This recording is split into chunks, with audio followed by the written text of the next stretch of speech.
আসসালামু আলাইকুম বন্ধুরা, আশা করি আপনারা সবাই ভালো আছেন এবং সুস্থ আছেন।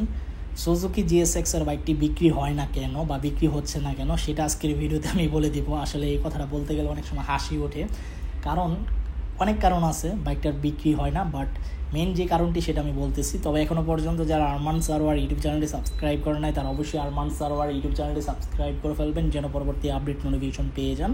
জিএসএক্স এর বাইকটা হচ্ছে গতির রাজার বাইক, আর বাইকটা বর্তমানে আপনার yellow colour, red colour, black colour available আছে।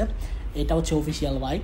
অ্যান্ড এই বাইকটার বর্তমান যে প্রাইস ধরা হয়েছে, এই প্রাইসে আসলে এই বাইকটা তেমন বেশি মানুষ ক্রয় করবে না, হাজারে একটা মানুষ হয়তো বা ক্রয় করবে, কারণ বাইকটার প্রাইস বর্তমান দাঁড়িয়েছে 5,25,000 টাকা। আর এখন 5,25,000 টাকা দিয়ে মানুষ এই বাইকটি না ক্রয় করে এখন ক্রয় করতে পারে মানুষ 20-25,000 টাকা অ্যাড করলে ইন্ডিয়ান R15B4, MD-15, তারপর হচ্ছে আপনার ইয়ামা XSR, R15M এইসব বাইক ক্রয় করতে পারে। আর তারপর হচ্ছে CF মোটো ক্রয় করতে পারে, GPX ডেমন বাইক ক্রয় করতে পারে।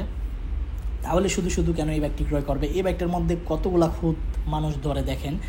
সাসপেনশন চিকন, টায়ার চিকন, তারপর বাইকটা দেখতে ছোট পাতলা, পিছনের পিলিয়ন সিট নিয়ে প্রবলেম, এভরিথিং মানুষের প্রবলেম এই বাইকটির মধ্যে থেকে যায়। তারপর হচ্ছে ইঞ্জিন অয়েল আপনার 1300 ml লাগে, মানে মানুষের অনেক ধরনের সমস্যা এটার মধ্যে থাকে। এই বাইকটা যখন 4,15,000 ছিল তখনই বেস্ট ছিল, বা 4,65,000 টাকার মধ্যেও যখন ছিল ঠিক ছিল, বাট 5,25,000 টাকা প্রাইসটা ওভার হয়ে গেছে। এখন মানুষ দাম শুনলেই অন্য দিক দিয়ে উল্টা দৌড় মারে, এই জন্য আপনার এই বাইকটা তেমন বেশি সেল হচ্ছে না, বাট সেল হয় হাজারে একটা। তো যারা নিতে চান নিতে পারেন জিএসএক্স এর বাইক। আর আমি বর্তমানে যে শোরুমে ভিডিওটি করতেছি, শোরুমের নাম হচ্ছে আপনার MH মোটরস। এই শোরুমে মূলত এই বাইকটি অ্যাভেলেবেল আছে, চাইলে জাস্টিফাই করতে পারেন। এই ছিল আজকের ভিডিওর আপডেট ইনফরমেশন। দেখা হবে ইনশাল্লাহ পরবর্তী ভিডিওতে। সবাইকে অসংখ্য ধন্যবাদ ভিডিওটি প্রথম থেকে শেষ পর্যন্ত দেখার জন্য এবং আমাকে এভাবে সাপোর্ট করার জন্য। ভবিষ্যতে এভাবে আমাকে সাপোর্ট করে যাবেন ইনশাল্লাহ, এবং আল্লাহ হাফিজ।